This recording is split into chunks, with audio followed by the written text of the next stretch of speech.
अऊज़ु बिल्लाहि मिनश्शैतानिर्रजीम बिस्मिल्लाहिर्रहमानिर्रहीम।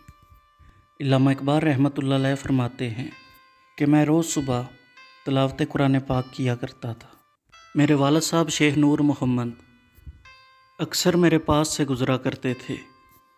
एक दिन रुक कर मुझे फरमाने लगे, इकबाल एक दिन तुम्हें बताऊंगा कि कुरान कैसे पढ़ते हैं। इतना कहकर वो आगे बढ़ गए और मैं हैरान बैठा सोचने लगा कि मैं भी तो कुरान पढ़ रहा हूँ।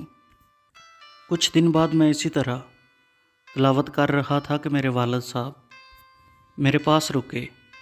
जब मैं खामोश हुआ तो कहने लगे, जब कुरान पढ़ो तो यूँ समझो जैसे अल्लाह ने सिर्फ़ तुम्हारे लिए भेजा है और अल्लाह पाक बराह रास्त तुम्हारे साथ खिताब कर रहे हैं और तुम्हें अपनी ज़ुबान से अहकामात दे रहे हैं।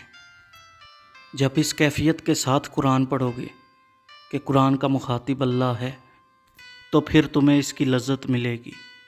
इकबाल कहते हैं, इस दिन के बाद कुरान की जो लज्जत और जो सरूर मुझे मिला इससे पहले नहीं मिला था।